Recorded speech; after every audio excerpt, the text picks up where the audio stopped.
Just in the middle of this pandemic, second wave, phase 2, deep dive, pandemic, double pandemic.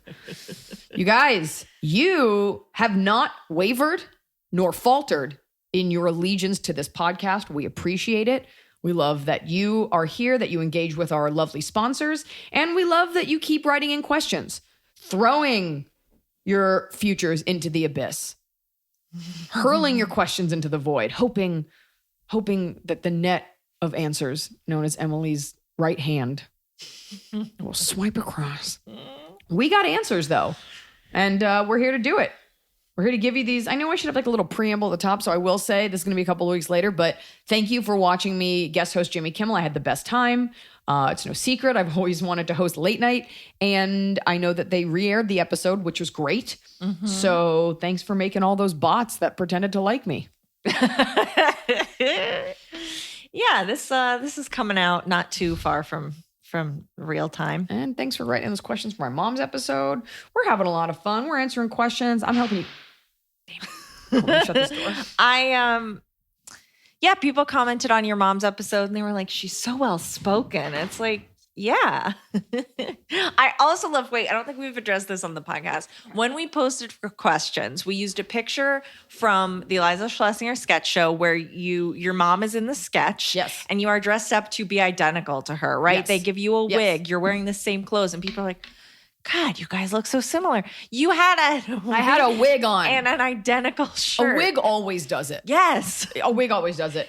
Weirdly, I remember when I did semester at sea, and there's this like tradition when you cross the equator, you shave your head. I was like, oh, okay, hard pass. Because the world is flat, so it's like, where's the equator? But all these kids shave their heads. Fun fact, when a bunch of white people shave their heads, really hard to tell them apart. Yeah. Who knew? Yeah. I feel like I got a lumpy head under here. So I feel like it grows back several inches, like a horizontal cone head. My head? Like it looks like your skin was just blown back. Oh. You have so much hair. And it's all sticking out because it's skull all the way back. Yeah, like alien. Yeah. Alien knob. All right, we're ready for your questions. We're armed with opinions and mildly informed notions. Kick it. All right. Taylor asks, hi, Iliza, baby Armin Tianfu. I just wanted to know how you typically deal with inconsiderate people. I am at my neighborhood pool where I go to tan, and recently I've been trying to swim laps and get more exercise. This particular pool is 18 and up, and while many use it to relax and drink and chill, it's officially called the lap pool because it's typically for people to swim laps in. When I got here, there was a group of 4 older women spread out in a large circle, jumping in place with their little water aerobics weights while just chatting with each other. There was no room to swim by them, so they were taking up the whole pool. And it's not like this is a scheduled aerobics class. I tanned for a little bit and waited until they had somewhat migrated to the side and then started my laps. Even while I was swimming in a straight line on one side of the pool, they would migrate back into my space, so I decided to just do stationary kicks on one side of the pool. Other people who would obviously come to swim laps entered the pool to join in. I had to settle for just swimming the width of the pool instead of the length because these ladies were still taking up the whole space. I tried staring at them and shaking my head in disbelief, but that didn't work. Oh, you don't want to be that one. Finally, I gave up and went back to my pool chair. I realized this is a fleeting frustration and will be over by the time you see this, but it made me want to ask, how would you deal with situations like this, especially with older people who think they're entitled to take up as much space as they want without concern for people around them? Sorry for the long message, but I'm quite ridiculously angered. Got it. First of all, of you guys. First of all, stop tanning. It's just not good for you. Stop tanning. Second of all, I don't know in a reverse situation if you were like hanging out with your friends, if you would be that cognate of the person doing laps. I would wonder if there's a way to get those ropes, like the pool ropes, just to rope off one lane to make it super clear. I also think if it's known, I understand it's called the lap pool. I don't know if it's like a weird shape. If you showed up, I'm just saying, playing devil's advocate, like in a bikini and you're tanning, first of all, I think you're in a bikini because if you're tanning in a one piece, maybe it's just a little weird. It might not be readily apparent that you're there to swim laps. If it looked like you were just like lounging and dipping, so no one would think that. You show up with your goggles and everything, regardless. You want to do those laps. It might be like basketball courts, like first come, first serve. Mm-hmm. But there's nothing wrong with saying, hey, ladies, I just wanted to swim some laps. So I just saying that, because there's the version where they're like, you'd have to be a monster to be like, no, fuck you. There's our pool. And if they say no, Just be like, okay. And then you get to be holier than thou. Don't ever be the person that just shakes their head. Nobody sees it. You're going to hurt yourself and you look like a crazy person.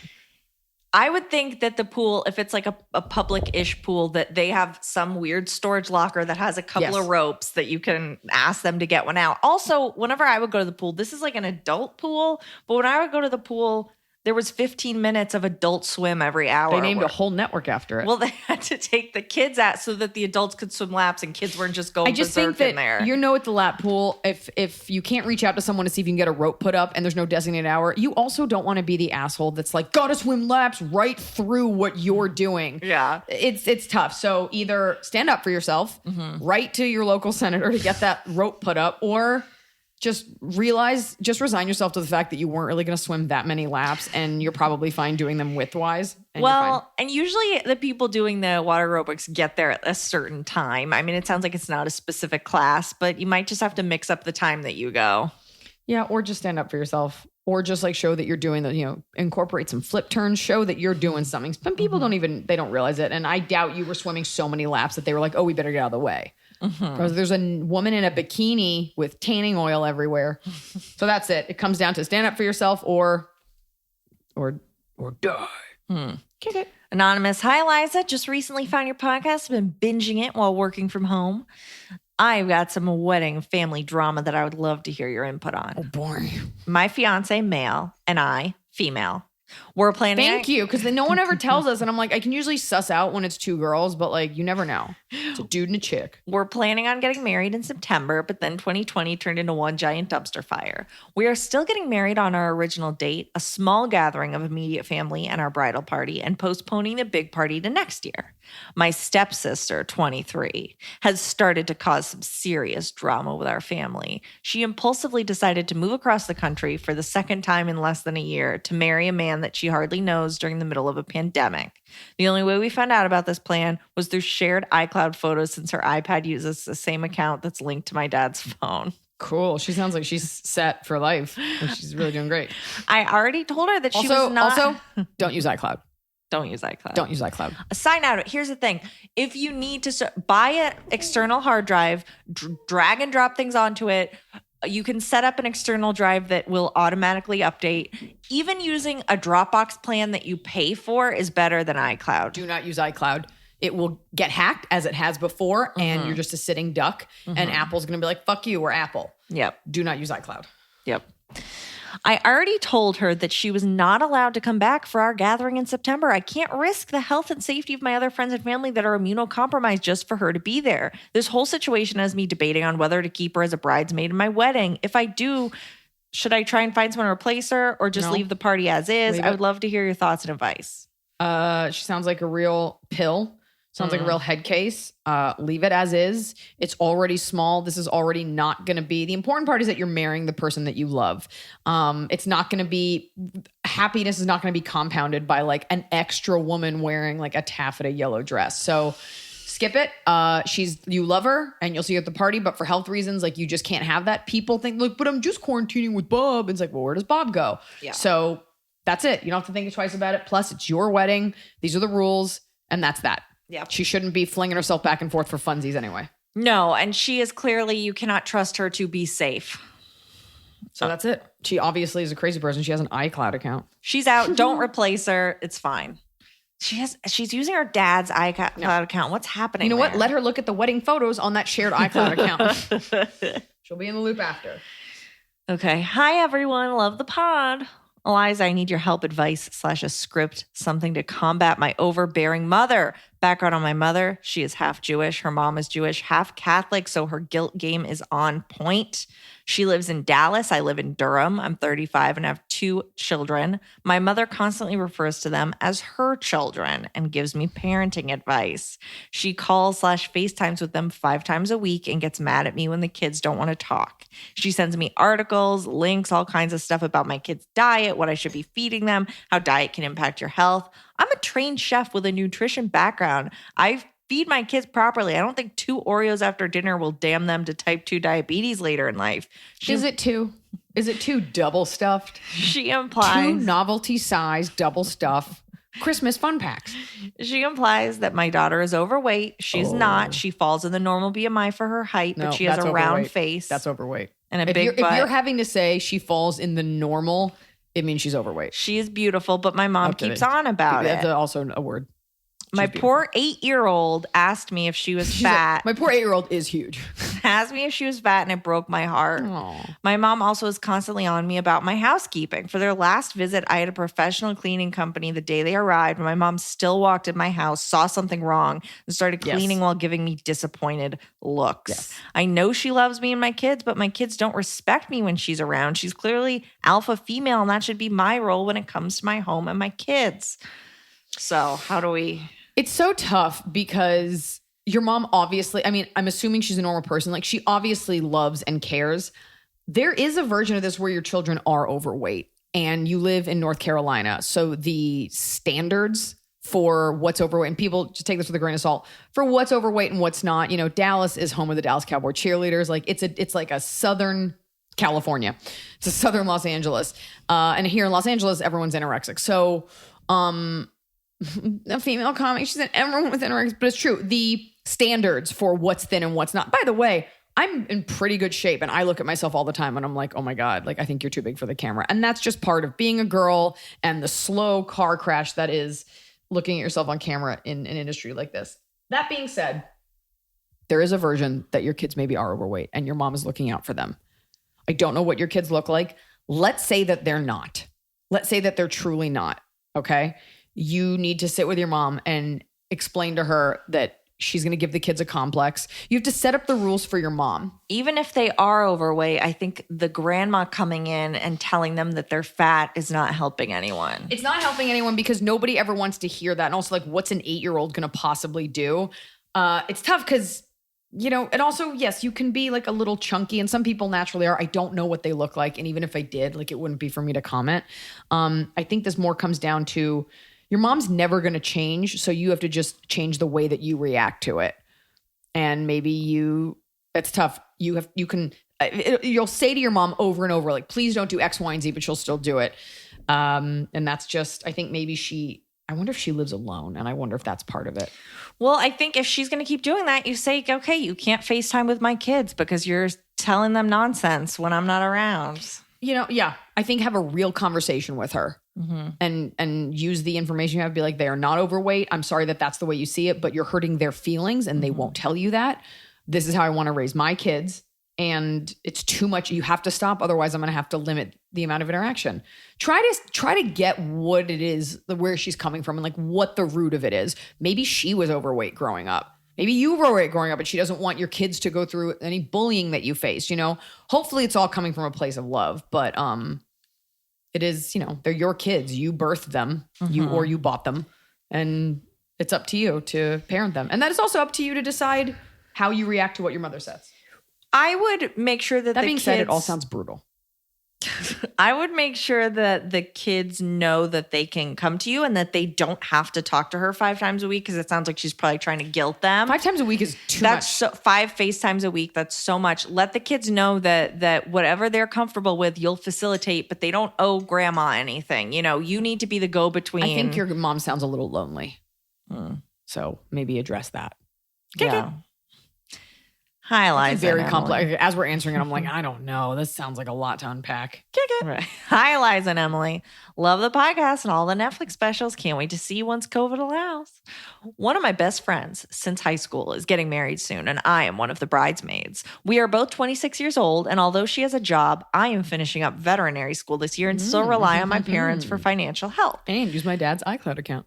The wedding expenses for the bridesmaids have been adding up, and between the dress, hair, makeup, bridal shower, bachelorette party, and a wedding gift, it's going to cost me around $1,000. This is also the first wedding I've been to as an adult, so I'm not sure what the average cost is, but this seems a bit crazy.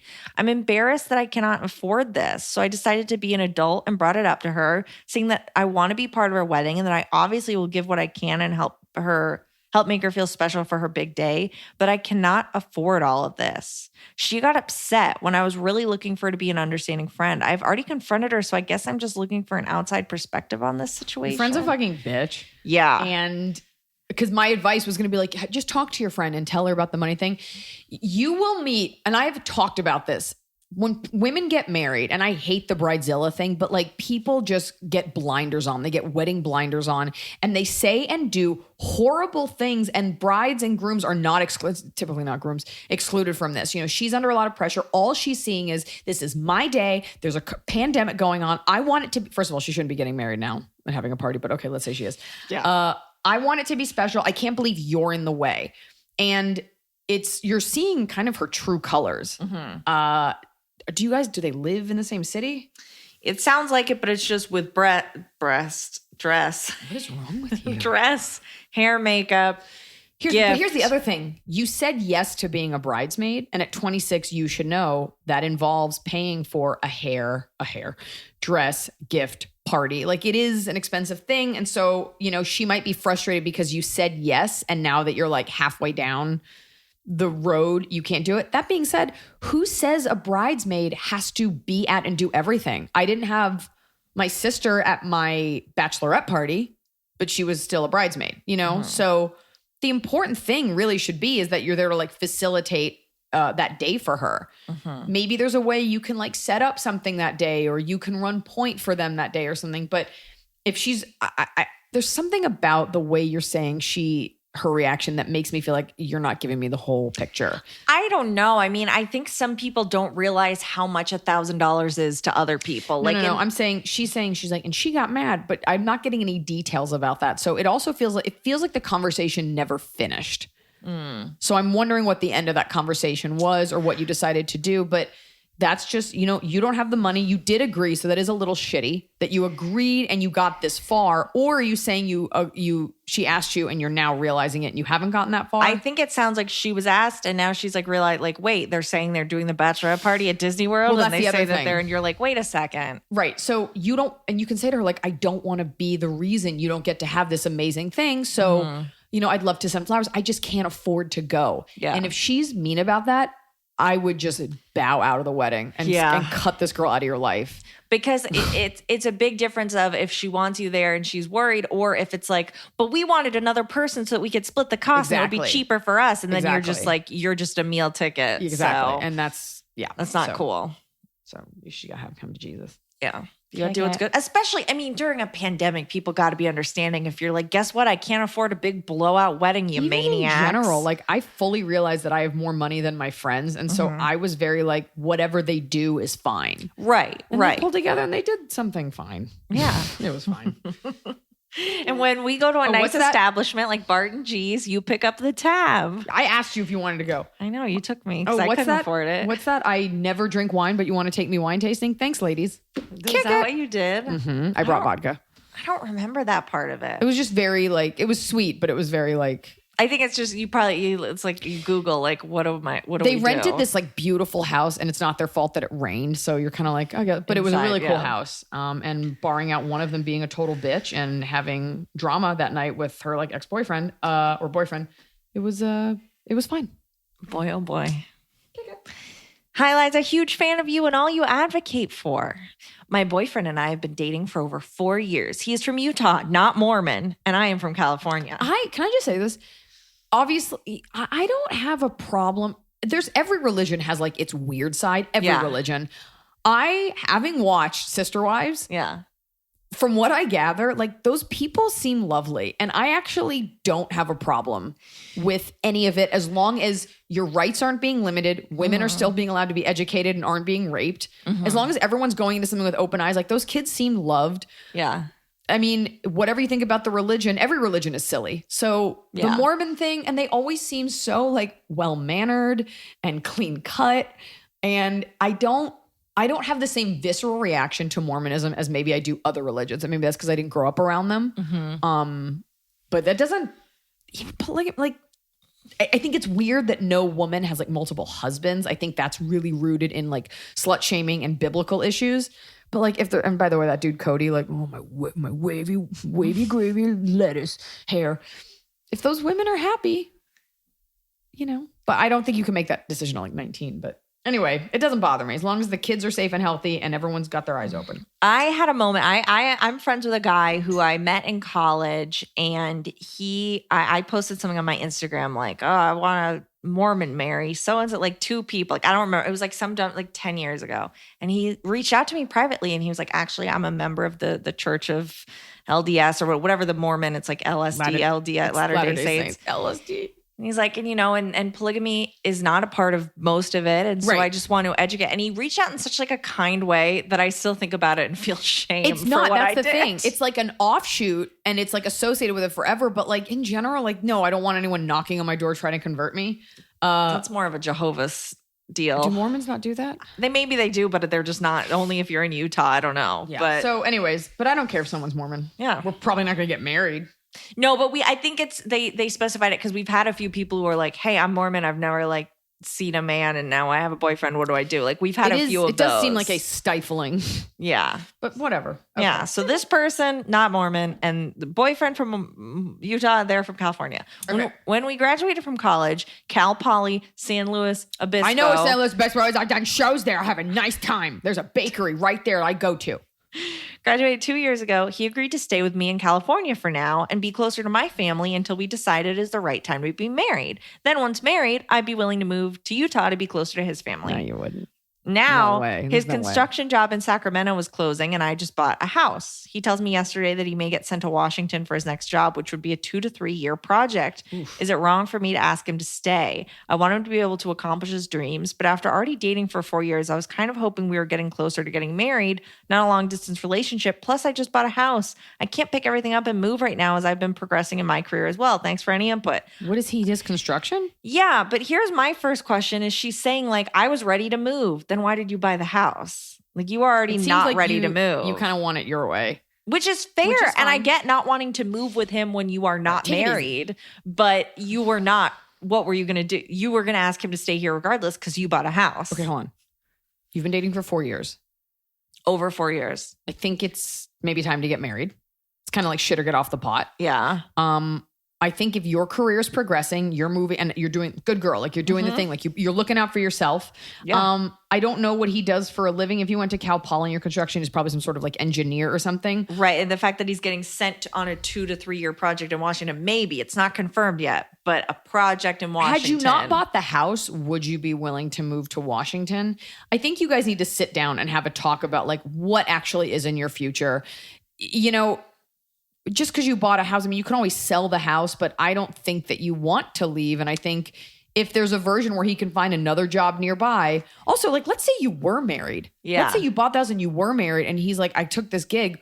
How inconsiderate is that for you? So Right. I think you need to have a come to Jesus with him about his priorities and his goals. And does he want to get married? And is this a job where he's going to be moving every 2 to 3 years? And also, is this fly in and out of Washington or is this like live? I don't know what kind of gig that would be, like live in Washington, considering everyone can do everything remotely. So I think you need to talk to him because I don't know how old you are, but if you've bought a house and you've been dating for 4 years, I think Graduated from college 2 years ago. So let's say like 24, 26. okay. And yeah, maybe this isn't the relationship. You've just been in for so long. So find Right. out. What's the plan? What's the plan here? Yeah, you got to talk to him. Okay. But it's not wrong to want to stay in your house and No. keep your career. But maybe that's not with him. Especially when his seems so impermanent. Right. Hi, Liza, Emily, and sweet and tiny Chamfu. I am 21. She's so sweet and tiny. She's a sweet girl. She's sleeping right now. I'm 21 and just graduated SUNY Oswego with my BA in English and creative writing with a minor in linguistics. I am currently living at home with my parents in Firabush, small town outside Albany, New York, and continuing to waitress until I land a real job, which is a struggle right now with everything going on. Anyways, my parents are older and conservative. Dad's 73 and mom's 60. Our beliefs... Not that old. 60 is not old. No. Okay, cool. Is it weird that my parents are the exact same age? Noah and I are the same age. You are. He's a little bit older, but within Like the same year. Yeah, but he's a little older. For a couple months of the year, we're the same Yeah. age. Mm. No, I think it's nice. But I always see these other couples and the parents are like, one's 80 and one's 50. And they're like, we met when we were It's not 12 one's 80 and one's 50. 30. It's the dad is 80, the mom's Yeah. 50. It's never the other way. Dad's 73 and mom's 60. Our beliefs have clashed a lot since George Floyd and all that has followed. I support the BLM movement, have donated to multiple organizations, including Campaign Zero, but want to continue to show my support by attending protests. I doubt you will get this question in time, but my parents have now. Whoops, we didn't. It's still helpful, but my parents have now threatened to kick me out and stop supporting me if I go to protest. They claim it's because they're concerned for my safety and safety of our family, using COVID-19 as an excuse, even though they were going to the store, Lowe's, Tractor Supply, and shit this whole time. Anyways, my question, do I call their bluff and risk getting kicked out to attend the protest or continue to find other ways to support that somehow don't offend my racist parents? A couple things. One, there's also the version where you just don't tell your parents because you're probably not going to change their minds. It'd be nice if you did. You can go to a protest and not say anything. I understand the safety thing, but especially since they probably watch the news that's saying, oh, it's mayhem. I remember being afraid, hearing that same rhetoric, and I went to prove to myself, like, no, people can act in a rational manner. And they could. And it was safe and it was fine. The COVID thing, I understand. However, the spike in COVID-19 doesn't have to do with the protesters. Your parents probably don't want to hear that either. So if it were, would that it were just a safety thing or a COVID-19 thing, I would understand that. Part of me, look, this narrative that because you care about someone else and somebody else's circumstances, which of course feed into your own, you know, like if a group of people are oppressed, like that still doesn't look good for all of humanity. You know, we'll donate money and people will be like, you need to donate your whole salary. Like you're not doing enough. And those are insane people. You do what you can. And it sounds like you've got this degree, you're working, and you need a roof over your head because you're in search of this job. These are things that you need. These are like basic necessities. And if it really is a threat, it doesn't sound like they'd kick you out because I don't see how they're worried for your health and safety, yet they would kick you out. So it seems more that they're not like down with BLM or any of that. It's okay not to do everything. You donated. You probably have done more than most people that you know, and you went to a protest. You don't have. I went to some protests, and I looked at people who were like really into these protests that were just like hanging out with their friends on some days. Like you can take a break. You going or not going to that protest, I get it. If it's like 1,000 people, it matters, but like it doesn't matter. What matters is combating that racism and being anti-racist every day. What matters is who you vote for and the way you treat people and the articles that you share with people. These are implementing it in real ways versus being just another body. And it's great that you wanted to go, but setting it all on fire, all of your health and safety and your stability when no one's doing that for you. So just think twice if they're truly are. I mean, your parents sound awful and like hypocrites. I mean, they are also in a risk group for COVID and they shouldn't be going to Lowe's and the Tractor Store. Like there's a lot of things that should be going on, but they're not wrong to not want you out and about and then coming home and breathing on them. Like I get protests are not the end all be all because a lot of people go to protests just to be seen at the protests. And then it's like, I'll just do whatever later. So those are protests, even though it is an action. Protests are words. And then the actions that follow are what really matter. So there's that, but it doesn't matter because you're getting this months later. Sorry. Cover your mouth. I did. Come on, man. I covered my entire mouth. I rent a unit, anonymous. I rent a unit in a condo throw building. A whole fish in there. There is no smoking on balconies, but Wait, owners. What? I rent a unit in a condo building. Okay. There is no smoking on balconies, but owners can smoke inside their unit. Ew. The unit below me insists on smoking on her balcony. I'm very sensitive to smoke and find myself constantly closing my windows because her smoke comes in my unit. I've complained to my landlord. She has had the building issue this woman multiple warnings, but she is hell-bent on defying them. I'm at a loss with what else to do. I find it so frustrating to come home to a unit that smells like smoke. I should mention that she's a chain smoker who's out there every hour. Oof. If it was once or twice a day, I wouldn't be as bothered, but this is constant. I don't have air conditioning, so I can't close my windows, and I shouldn't have to buy an AC unit when I'm not the one breaking the rules. I just started documenting every instance, and I'm taking pictures of her. I feel like such a creeper. Moving is not an option, and aside from her, this place is perfect. Help. Also, I should mention the documentations and pictures are because she insists that she's not going outside, but just smoking beside an open window. She is breaking the law, and you have an HOA. Part of the benefit of being in a condo is that there is a board and everything looks uniform for a reason. And you are, I mean, whether you like it or not, you are beholden to those people. Like you can't just paint your door a crazy color. Like you're in an HOA and you've all made this agreement to live together.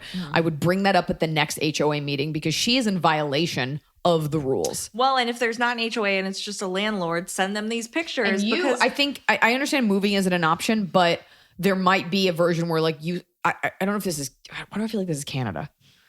I hate the idea of like threatening to sue, but like she's in breach of contract and that is unsafe. That smoke goes through the air ducts. Like you are inhaling that secondhand smoke. I think you have cause for legal action and you should definitely try to get her kicked out. The landlord needs to have a step beyond warning. You're saying that she's been issued multiple warnings and okay, so there needs to be a consequence. The landlord, like most landlords, doesn't care about your health and safety. So you're going to have to make it very real. If you have a relative or a friend who's a lawyer, I would just have them draft like a scary letter on letterhead and just have them send that because you pay fees to live there and you pay rent to live there. And that's not what you agreed to. End of story. So she can either kick rocks, die, or stop smoking. Kicking. I mean, by the way, I lived in a condo and we had an absolute fucking nightmare of a tenant who was one of those people that just moved places so they could sue people and they sued our HOA. He claims that we had like a roof that was leaking and he suggested we fix it in a certain way. And because we didn't, he claims he slipped so hard in his carpeted unit, he was in a neck brace for like a year. I wrote him a scathing email, and I just left. I just sold it. I was like, goodbye. But that's the tricky thing about condos is like you are stuck with these people. But you have more power in a condo than you do an apartment. Yeah. Okay. Iliza, if you've gotten to the point in a relationship where you no longer want to touch his dick, does that mean you should break up? I'm a girl. I'm 23 and my boyfriend is 25. We've been dating for a year and a half and lately the thought of sex with him doesn't make me as excited as it used to. Could it be boredom during these COVID/quarantine times or does this mean the relationship is over? I love him and we still have a great time together since he's my best friend, but help. I don't think it's abnormal to like lose a little bit of the magic. I mean, you are young, so you should be like having sex. But if you've been quarantined with someone, like this is not the sexiest thing. I would find other ways to bond. But there's also the version where you're 23 and you want to fuck other dudes. I've definitely broken up with someone over that. So I don't know, give it a beat. It could be both. It could be one or the other. Yeah, I don't think you need to break up right now. I think you can see how this is in another couple months. Yeah, get drunk, see what happens. And if you're still not into him, then whatever. But these are weird circumstances. You can't figure anything out. Nothing. The truth is not clear. Yeah. Okay. Hi, Iliza. I just went through a horrible breakup that sent me into a bad depression. A male friend of mine who I went on a couple dates with years ago started being flirty and was helping me feel better by talking on the phone a few times a week. He came to visit me recently and we had some alcohol and one thing led to another. My behavior wasn't the greatest after, but then he full on kissed me goodbye the next day after hugging me twice. Next day, so he slept over. Yeah. Got it. He's barely texted or called since. I don't want a relationship with him, and I'm still reeling from losing the man I'm in love with before this, but he's hurting me by being distant, and I feel used. Should I talk to him about it or let it go and just do me? You are kind of all over the place right now, and you probably had some like weird sex, and just because he was probably just trying to be nice. Yeah. If you don't want to, what your feelings are hurt because you feel used, like you said. I would give it. I mean, obviously it's been a little bit, but what outcome do you want from reaching out to him? What do you really want? Because what you did in many ways is no different than what a lot of men do to women. Like you used him to like fill a void for the evening, literally and metaphorically. So what is it that you want? You want him. I know what you want. You want him to say to you, hey, it was a great time. I'm totally cool to let you use me. I think you're absolutely beautiful and I'll be here later. I mean, we could still be friends. You probably won't get the perfect answer. So just leave it. Everybody's allowed to have bad hookups and it doesn't matter. Yeah. And you know what? Even in a year, it'll be even better when you're just like, hey, I just want to let you know, I was in a really weird place and I acted like a monster. But he might like it. Just leave it. You're going to have plenty of these in life. And the older you get, the less you realize you have to comment on it. I had really bad sex one time with someone that I had a crush on. And it was so bad on both of our parts. And I don't see that person anymore. They don't live here. But I saw them a couple months ago randomly in the street. And it was like this thing. The sex was bad. And then I texted him like after and I was like, that was bad sex. You owe me. He's like, absolutely. A failure on both of our parts. So there was kind of like this joke that it would, but it doesn't matter. It's years later. And it's like, who cares that we had bad? Like nobody cares. Do I know this person? No.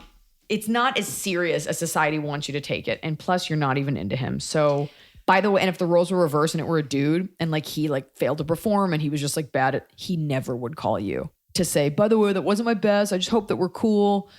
just let it alone. Yeah, you're just feeling really vulnerable and upset about everything, and it's gonna be fine. It's fine. Leave this guy alone. Because what's he gonna say? Like, no, I know. Yeah, it was like you're like it was just shitty, and he'll be like, yeah, it was bad. You were bad, and you're like, I was bad. It was you. Yeah. You're just not in your right mind. We've all had phases where we're just maniacs. I've dated people for months, and I've just been in like the worst place. And I look back, and I'm like, hey, I was maybe a little scattered.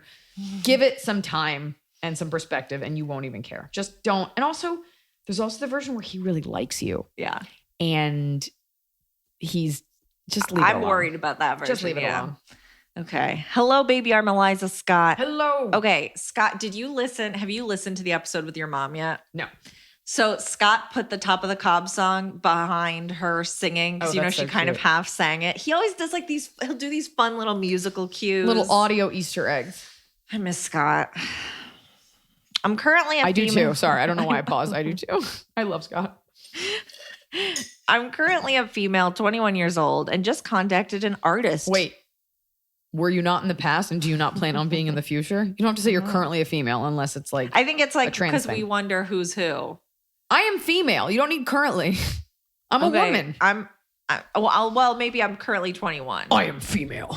21-year-old female. I am 21-year-old female. Touch my breasts. Just contacted an artist to do a sketch of a superhero character I created. I am a novelist, so my creations tend to live in my head or in words, and this is the first time I've seen my hero in a visual medium. The problem is I'm incredibly anxious when emailing the artist back and forth. The artist is super nice, dope, and talented, but I think my anxiety lies in the fact that I feel too young to be doing this. I've written and self-published 2 novels already, and I'm working on 3 and 4 respectively. I figured now was a good time to invest in myself and my brand, but I constantly have this seed that I'm too young and too inexperienced to be taking such big steps to set myself up for future success. Is this a female thing, an age thing? I know growing pains are pains, but this feels more awkward and uncomfortable than anything I've done before. Any advice for how to get over this and own my power and talents? Love the podcast and all your specials. They never fail to make me belly laugh, and I always feel better after watching and listening. Yeah, look at Greta Thunberg. Yeah. I'm just saying, like, I always stand by this. Forget her for a second. Nobody knows anything. And the level, the age for attaining success keeps getting younger and younger. Okay. Mm-hmm. I can't believe I'm saying that, but that YouTuber like Jojo Siwa or whatever. Yeah. She's 17, 18. And like that girl obviously runs shit. Like, yes, she has a mom who's doing stuff, but like you can step into your power at whatever age. And you'll look back at that and be like, what was I talking about? But you're talking about imposter syndrome, which is what like a lot of people talk about where you're like, I don't think I should be saying this. You're paying this artist. Mm-hmm. Fake it till you make it. Mm-hmm. They don't know. When I step out on stage, they don't know what I was feeling that day. They don't know it's a half-baked premise. It doesn't matter. Plus, you're paying him. So that's a transaction and you have that say. You don't want to be, what will make people not respect you and will make it a self-fulfilling prophecy is if you're hemming and hawing. You're like, I don't know. And I'm just so, you've gotten this far. Something propelled you this far to write those novels. Yeah. You're having a moment of self-doubt, but look around. There are people younger than you that are just running shit, that are in charge of their lives. And there's no reason you can't be that. Once you realize you're no different than everyone else who's taking charge, why not you? And it's the best getting this artwork made. Like before I even started my podcast that has no sponsors that I do alone, I got art made for it. Wait, which one? Tasteless or the spinoff Strong Female Lead? They're both on the same feed and use the same art that I paid someone on Fiverr, like $200 for branding. And he gave me all the PSDs and he gave me colors. And then I looked legitimate. And then I trick people into thinking that I'm a real journalist. Like it makes such a difference as opposed to you like drawing your characters on MS Paint. Like that's such a cool thing that you are creating something. That's it's an investment in your future. It is no different than getting business cards made up. Mm-hmm. It's no different than an actor just starting out getting headshots. Yes, you will look back at those in 5 years and be like, ew, what was that? But this is what needs to be done now. And you're giving yourself a leg up more than somebody else that doesn't have the artwork because that just makes somebody else visualize it even better. Right. And it shows that you have a faith in your work. It allows for there to be other properties, comic book, TV show, whatever. Like it gives people even further investment into what you've created. Having confidence, and it doesn't have to be, you don't have to have an inflated ego or anything, but I've talked about this before, like which surgeon do you want to see? The one that's like, we're going to get that tumor removed, no problem, I'll be out of there in an hour. Or the one that's like, I don't know, my hands get so sweaty, I don't even know if I should be here, but I guess you're going to sleep now, night night. It is weird how that is a real attitude people have in business. Like, It's alpha shit. Like, who do you want to listen to and follow? And who do you want to hear advice from? Someone that's hemming and hawing, or someone's like, here's what you should do. Yep. So yeah, you be that. Keep it up. You're not, by the way, you're not saving lives. It's just getting a drawing done and you're writing your books. Yeah. You're an author, get an agent. They'll do all the big fights for you. Mm-hmm. Okay. We got an important message in from Alex. Okay. Emily, Iliza, Tofu. I don't know if you'll ever see this, but do I have a story for you? Rootsin and Tootsin is one of my fave episodes, howling laughing. My best friend has a 3-month-old baby, and a couple days ago, she was like, oh man, last night was rough. The kid cried hysterically for half an hour and then unleashed these insane adult-sounding farts. I asked if she had been eating anything different. No, she says, just some cereal. I know she likes original kashi, but I also know that she has been trying to up her fiber. I asked her if perchance she was eating kashi go lean crunch, and she was like, yes. I said, that's what's doing it. That baby's gonna fart into next week. I said, baby's gonna blow out its baby butthole. I sent her the podcast episode. Oh my God. And she showed the text where she sent the links to the websites we talked about. Oh my God. And she that said, poor baby. All the handy links you mentioned, only now do they believe me. If it weren't for your podcast, my poor godson would still be getting kashi go. Oh, okay. Oh my kashi God. go lean crunch tainted breast milk and farting up a storm. So the baby's it's not tainted eating with it. bits of taint because that's what it blew out on its way through. The baby's not eating it, but the mom is, and the mom has. Oh my transferring God. it to the baby. That's how powerful it is. That's how powerful that go lean crunch is. I'm so glad that number one, that Alex shared this with us, that Alex remembered our important PSA and shared it with this new mother. And that it was called Rootsin and Tootsin. That there was a baby out there just farting adult man farts. And That's so much like, gas for a little baby. To the point that this woman was like, something's wrong. Like, I feel like when you have a baby, you're probably just like, it's just poop. Everything's going berserk. But you're like, this is wrong. Something is wrong here. You know what? That's a great prank. Take a bunch of kashi go lean crunch and like coat it in chocolate. No, and like make it like granola at a party and just like hand it out and just watch people unleash and burn through their pants. It's horrible. I had to make that noise. Oh my God. I feel so bad for that baby. That baby is going to have PTSD for the rest of its life. That baby's never eating beans. Hurts. That baby doesn't have a butthole anymore. It just is loose. It's uncinched. Yeah. It's just like it's just a hanging prolapse rectum. Better that it happens, like, at least when you're a baby, like someone's wiping your butt for you. It's just a piece of wet turkey. Flapping. Oh, that poor baby. Yeah, for those of you who are new to the podcast, check out Rootsin and Tootsin, which is basically chronicles the time that I ate Kashi two bowls crunch. Yeah. of a normal cereal called Kashi Go Lean Crunch, and it ripped out my colon. And you wondered, you were like, something's wrong Something's with me. wrong and with we and I was like, well, have you been eating anything Something differently? is wrong with me. You Google Kashi Go Lean Crunch and you get these forums of people that are just like, I love it so much and I won't stop eating it. So I send my family away to a hotel and I eat it. And I was in church and the Lord looked down on me with vengeance for disrupting the service. Look it up. Type in Kashi Go Lean Crunch farts. Yeah. And listen to the Rootsin and Tootsin episode. Oh man, that was early on. It was very It's early. not. I wasn't even embarrassed because I was like, this is so unholy and it's so fucking weird. It's so weird that a cereal could affect you like this. But what I love is the people that truly are like, I'm not going to stop eating it, so I just wait for my time. You know what it's like? It's like people that are addicted to coffee enemas. Oh, so and they just do it in secret. Like, the wife and kids are at her mother's. Time to have a bowl of kashi. Ripping a hole in that couch. Hunkering down, jetting off to the moon. Oh, God. Poor baby. Okay. Timmy baby. The thought of a baby doing an adult man fart. And you just hear the baby go, excuse me. The baby doesn't know what's happening to it. Doesn't know that it's coming from it. Tofu seems like someone who would fart and then be scared. She doesn't fart. This dog does not smell. She can take huge dumps and like almost never gets any on her lily white fur. She said it. I'm Charlie. All right. Anonymous.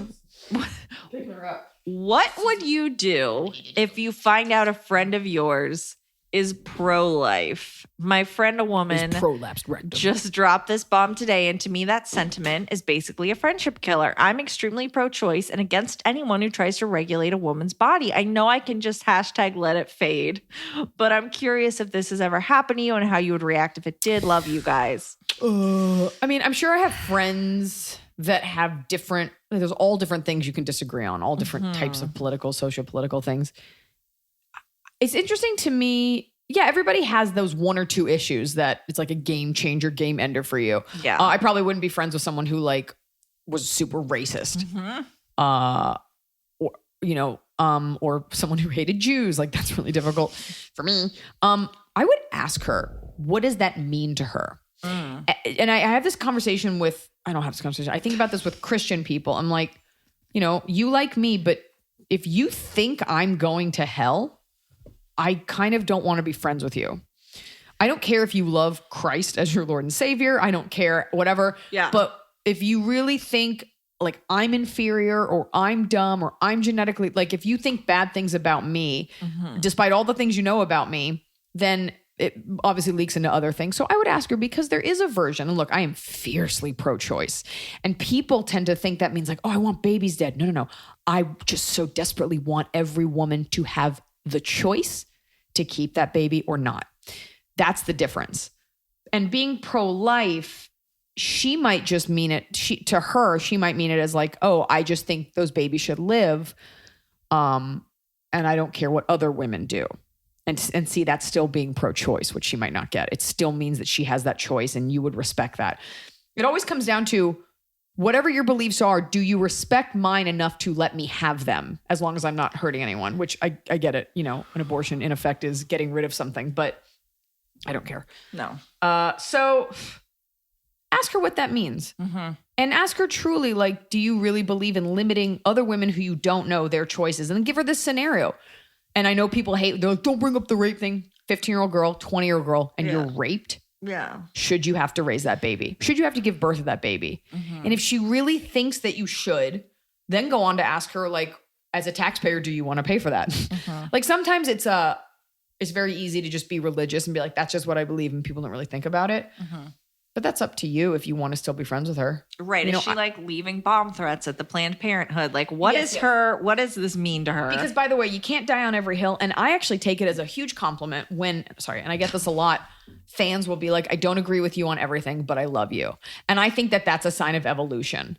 That being said, you know, I'm super Black Lives Matter, but then every once in a while, like if I see a Black person tweeting about Louis Farrakhan, I'm always like, do you know that he wants someone like me dead? Like, do you know that like there's a lot of anti-Semitism built into a lot of the things that you espouse? Most people don't look beyond their own self-interest. So ask her and then ask yourself if that's really a deal breaker. Because I think what we lack in this country is conversations. Yes. It's like how I give people who are Scientologists a bigger pass if they were raised in it. You know, somebody like an Elizabeth Moss, where I'm like, okay, you have not had to think about it, just has been part of your life forever. So maybe she's just always I'm pro-life, and she hasn't thought about the implications. So a conversation is and good. even if she says that, you know, this question, can you be friends with someone who you know votes against? And by the way, you know, don't be a martyr. She's not, you probably have access to, I don't know anything about you, but you seem smart enough. You probably have access to affordable female healthcare. So are you standing up for those around you? Are you super socially active? Just think like, is this friendship worth it? Or do you get to have healthy debates about it? A rabbi and a priest walking to a bar. Okay. Please keep this anonymous. Bit of an awkward and disturbing one here. Okay, I'll keep it anonymous. Hank. My brother is older than me, and he has always been pretty socially awkward and very smart. A few years ago during a family vacay, he asked to talk to me privately. He basically told me in so many words that he was sexually attracted to me. Oy. Doesn't want us to, quote unquote, lose interest in each other. He called me hot and asked why he can't give me back rubs like I had asked him to do once in the past over my clothes while I sat on the floor. When I rejected him, he stopped talking to both me and my mom. Good. He claims my mom abused him when he was little. Oof. by taking away a toy. Seriously. Okay. Since then, we started talking again a very little bit, but he's still not talking to my mom. Anyway, my question is it worth trying to fix this relationship even though he refuses to seek professional help? Nope. By the way, he refuses to come to my wedding because he can't be civil with my family for the day. Should I just cut my losses? Yeah. Yeah. Your brother has a mental disorder. And there's also the version where your mother abused him and he's like unable to say it. So, but let's say that didn't happen. Let's bar out any sort of family abuse that happened. And I'm not a doctor, so I'm saying like, what if that your brother needs serious psychological help? Serious psychological help. And if he's refusing to see someone, you It's cannot only gonna engage get worse. with him Yes. until he sees someone. And you need to make that very clear to him. And then cut it off. And you need to inform your parents and they need to get involved. I don't know if you need an intervention or whatever, but you can't trust someone like that won't go off the rails or have an episode. I don't know I can't diagnose him. I'm not a doctor, but definitely this is not something you don't want him in your life. No, the lack of the fact that he told you and was just like, what? Yeah. What's up? Like something is wrong. Everything else I help. could forgive. That's deeply wrong. Yep. And there's nobody who would disagree with me. No. Unless you He absolutely needs help. Unless you're into fucking your sister, in which case you would disagree. And I think that until he's willing to address that this is a problem, you can't bring it up to your parents. There is a version where he was abused and nobody's talking about it. But if he wasn't, get your parents involved. You do not have to fight this battle alone. Hard pass. Only make out a little bit. Next question. No. Make a little bit. Okay. Give him kisses. Techie Forever, Caitlin says, I've been binging old Ghost Adventure episodes and they investigated the USS Hornet. Did you have any weird experiences while filming there? Did you know this was a ghost spot? I know the person who edits that show, actually. That's really interesting. And I voted them for one of the Emmy categories. Just because I know the person who works on it. No, I didn't have any experiences. So there's your answer.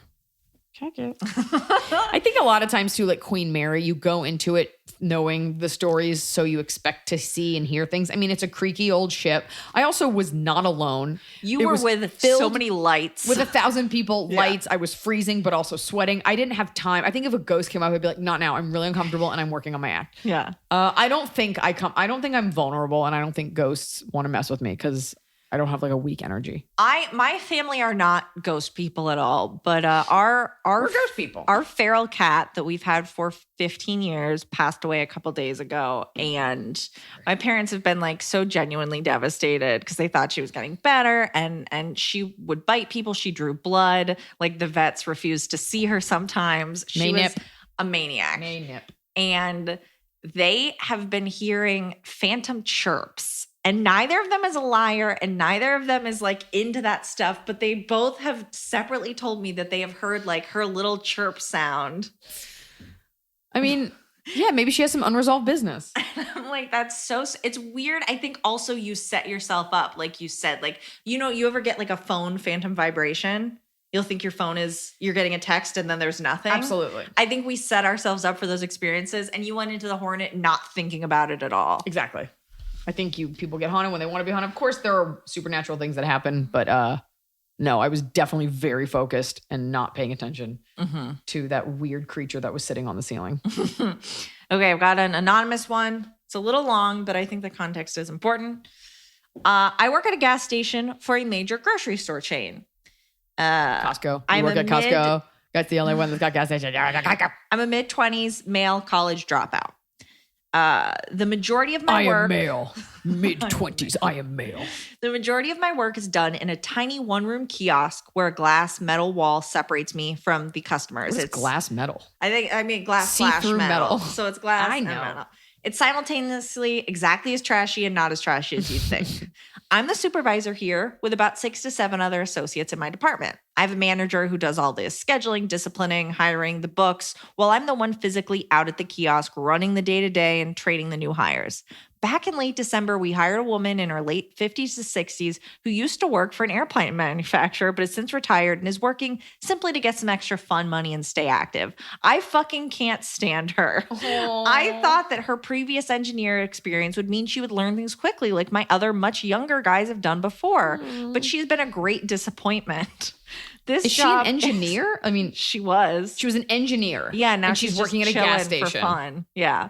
This Okay. job is easy. Been in retail/food service for 10 years. This is the easiest job I've ever gotten. I would constantly have to retrain her on register menuing. Anytime I have to teach her anything, she always says, well, I've never heard that before, so that's why I didn't know. You did hear that before, lady. I was the one who taught you that. For the first few months, I couldn't leave her by herself because she would fuck up the register every time I walked away for 5 minutes. Besides that, whenever I worked a shift with her, she would go on and on about herself unprompted for hours. There was an incident where she slipped and fell on some ice going over to an area she shouldn't have gone to. And now, since she didn't go to the doctor right away, she has a permanent knee injury, which means she can't perform some crucial chores that need done. Manager said that's fine. Can't kick her out for that. She once talked about her knee every hour for 7 hours. Ugh. She drives me crazy, hits every button that annoys me, and I can't get rid of her. My manager is sympathetic and schedules her shifts not with me, so I don't have to interact with her as much. But I know that's not sustainable with a small work crew like this. I really tried to work with her for so long, and I've just given up. How can I learn to tolerate a coworker that I can't stand on any level? Now, this question came in a while ago, and I replied and was like, is this still valid? And he was like, yeah. Okay. I'm going to say something that's like help adjacent, but we have a way of writing off older women in our society, whether it's men just not seeing women as they get older because they're not as valuable sexually or kind of being annoyed at them. You know, if this were like you sound like a pretty practical, like level-headed guy, but if this were like a girl you were attracted to, like it probably wouldn't irk you as much. You're like, here, look, I'm trying to run my shit and do my job. It sucks because I actually feel bad for her because especially as you get older, like technology kind of leaves you behind. And I know that POS systems are not always intuitive. And as you get older, like when you're little, you can play Super Mario blindfolded. But even now, like certain apps, I'm like, wait, how does this work? Tech becomes less intuitive, and having to learn things that for you are intuitive because you're younger than her, it's probably just hard for her. The fact that she was an engineer is irrelevant because she's not, that's actual like calculating and problem solving. And this is like a POS system. So what? I'm trying to talk. You keep taking in air. In my eye. No. I have an eyelash. I don't. That's why I lean back. Oh my God. So, you know, there's that. And it does sound like she's a little lonely and she just wants to, you know, this obviously isn't the job for her, but is there a way you could like maybe go out to lunch with her? Like if you could find the humanity in it, you ever get like annoyed with someone or you ever fall in love with someone and they weren't attractive at first, but then because you love them, they're attractive, like an animal you find like, ooh, and then you start to love it and you're like, oh my God, it's so beautiful. The way in which you look at someone, you get less annoyed if it's your friend. You know, we have more tolerance and compassion when there's like some empathy there. So I wonder, what if you knew a little bit more about her home? There's a version where she's just fucking annoying and everyone abandoned her because she's the worst. But what if you found out she lived alone? What if you found out her husband died, her kids don't call, and like this was her only interaction of the day? You know, I just, what if there's that? I think that being said, I give no one a second chance, but still. There's nothing to be done for the fact that she is just talking about herself for hours. Some people are like that and it's exhausting and I hate it. And I would guess that How you work for me? You're not just sitting here. There are people that I'm like, oh God, I don't want to get on the phone with them because I know they're just gonna, you know. Because you invite that kind of behavior though. People love because you want to be polite, but there's nothing you can really do about that besides try to not just like let it wash over you. But when it comes to her not doing the job, I would guess that because she was an engineer and she's just doing this for fun, that she thought it was going to be so easy. And now she's probably a little embarrassed that it's not. And so she's not asking questions and she's not clarifying because she feels like she should know it. So when you are training her for the 80th time, I would make it very clear, like, I would really buddy, like, if you have any questions or like, I know when I used to do this, I would have a tough time with this. And it was only when I learned this that I remembered to do this. Cause I think she's not going to ask questions because she thinks this should be easy. Like maybe college kids are doing it. Why can't I do it? There's that. I think I think it's a great point. She's probably a little embarrassed. She's like, well, cause that's the excuse you would give is, well, I didn't know that. If you knew it, you would just do it. Or if it were easy. Yeah. Maybe a retraining day, you know, it sucks because you can't really have your boss be like, look, some people have complained that you whatever, because it sounds like a personality flaw. Yeah. If there's a way to find some common ground with her or some compassion, I think it will help with you in terms of tolerating her more. So like when Emily started working here, I was like, oh my God, this girl. No. So I think you need to work on ways that you can adapt versus just being annoyed, because like, what if that was your mother? Like that might be someone's mother and she's just like trying to stay busy and not get early dementia. Right. So just, and this is the best part of her day. She's like, I'm going to go talk to so-and-so. Also, I'm just from being a comic, I'm really good at tuning people out, but I also really revel in like, if I go to a meeting and somebody's awful, I love like racking it up in my head how awful they're being. Like if someone's annoying, I love just keeping tabs in my head. Like, oh my God, is anybody else hearing how annoying this is? I enjoy being annoyed. I definitely do like sending texts about other coworkers to other coworkers. Get a buddy and just start a thread and it will be such a sweet release. Yeah. But try to, what if that were your mom? I mean, I get totally why you're annoyed.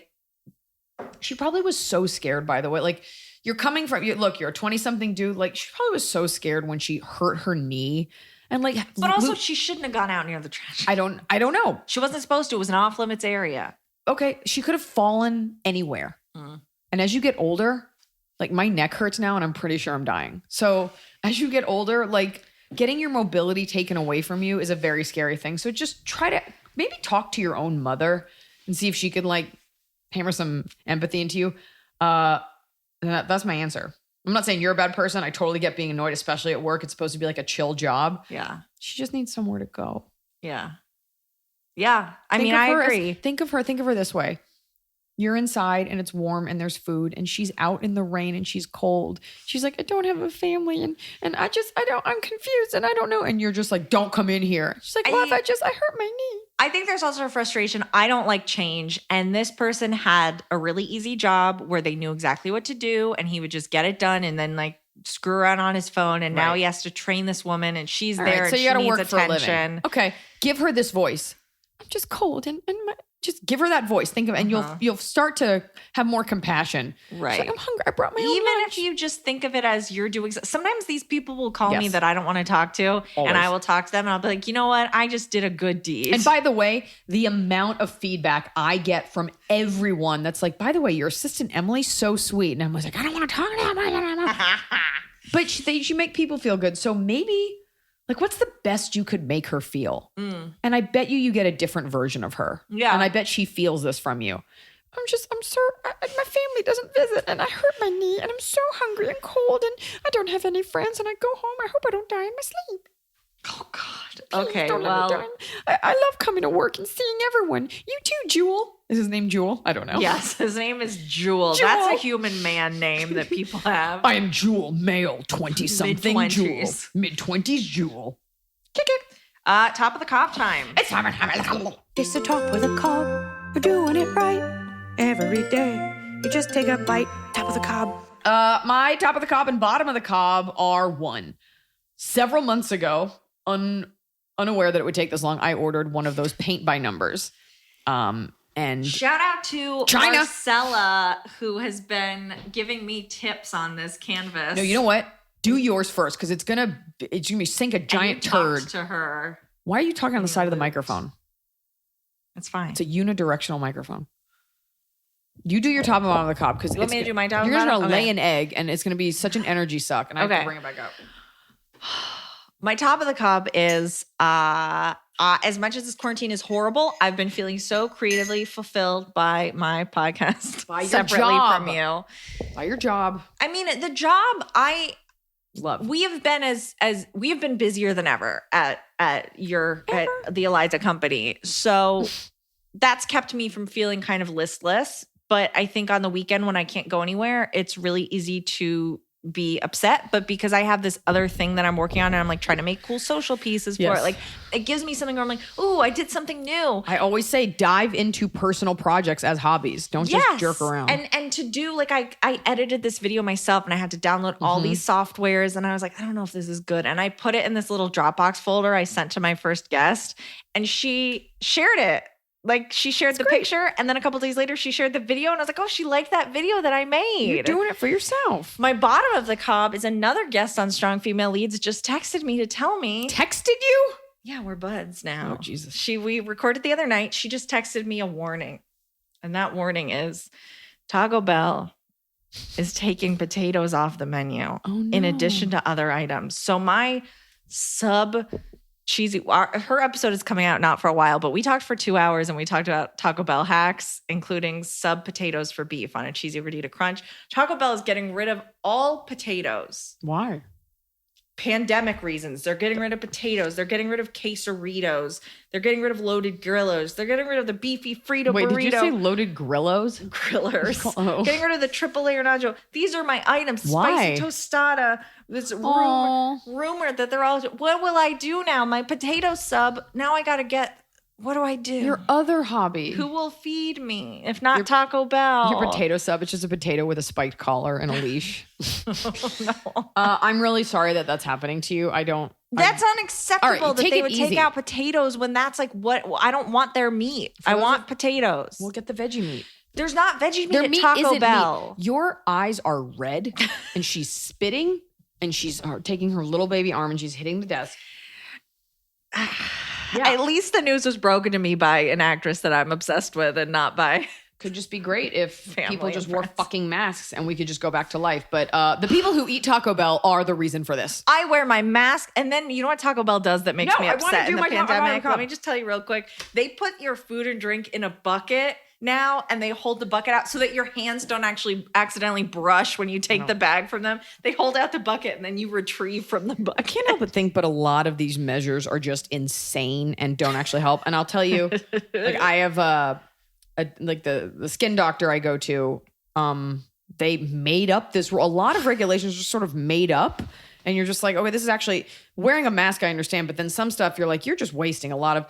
And I go once a week to get. I haven't gone in a while, but I would go once a week to get my face lasered to have smooth skin. And I walk in, and they're like, we need you to put on new gloves and a new mask. And I'm like, I can't wear my mask, which everyone else in there. No, and I go, why do I need gloves? I'm walking through a lobby into a room that's been sanitized for me, and then the doctor's coming in. And you're not touching stuff. I'm not touching anything. And I think I said this on the podcast. I called the head nurse and I said, I'm going to have to return the package that I bought. I can't every week put a pair of latex gloves into the garbage simply because you've made up these rules. And all of a sudden my mask isn't good enough. There's no surgery. It's not that kind of doctor. It's like it's an elective beauty treatment. And you're going in wearing a mask. They're Going not in like, wearing a please mask. put on a mask. And you're No. like, no, I must Into breathe. a sterilized room that, Yeah. that somebody cleans each time. And the doctor said it's fine. She doesn't have to do it. Yeah. Which means they put those practices in to make sure they covered their bases. But, and that's not like questioning a mask. That's just saying like, is this a little ridiculous? Yeah. So, and yeah, nobody's getting COVID because I touched a couch and then they sat on that couch and then licked their own hand. Like it's just whatever. Yum, yum. Your top and and before bottom. you spin it like, oh, so what inconveniences you? No, I just can't rationalize. First of all, nobody's doing the plastic glove thing, and I can't rationalize putting a pair of latex gloves on just to throw them out when I don't even need to. I'm not the doctor. Okay. You're So my top and the bottom of the cob. My top of the real cob. quick. Your bottom of the cob should be what your dog hath wrought upon your home. I don't know why your top and bottom are. Because she took some dumps. I think she's just mad because Noah's gone, and I think maybe I don't know. Sometimes animals poop on every rug in your house selectively. Well, and but specifically. your real top and the bottom of the cob. So I ordered a paint by number, and at the beginning of the pandemic, I was like, this will be great. Even though I said your hobby should always be productive, I was like, I don't mind taking a break. So I ordered it. It didn't come, and then Emily did research, and it was like back ordered from China, which is bullshit. Like, don't advertise a product and then it comes 4 months later. I didn't get like a custom armoire. Like, that's insane. So it came yesterday, and of course, because it's from China, they folded this canvas. So there's a big old crease down the middle because they're like, we don't care. We have no rights. So fuck your paint. But so my top of the cob is I have enjoyed painting it. My bottom of the cob is I don't have an easel. And so I painted it over the desk, and that is the same pose that I am in if I'm texting or on the computer. So my neck is just throbbing. So I made a makeshift easel. I used a ladder, and I like rigged the canvas with a piece of rope so that I could stand and paint. But the bottom of the cob is that my neck hurts from my hobby. Anyway. And I'm not even gonna give you the name of this company because fuck them. We've talked about them Fuck on 'em. here. What's it called? so- Fuck them. We've talked about them. There are so many companies that do this because Yeah. the woman that reached out to me, Marcella, that we were talking about it, she went with a different company and She got her shit. But this one that you went with, there's literally a Facebook group for people, like a support group where they're like, Yep. how do you make it uncreased? How do you, it's just people talking. It's a real pain in the ass. You guys, that's the show. Thank you for writing in. We're trying to get to all your questions as fast as we can. Remember, don't eat Kashi Golden Crunch. Bye-bye.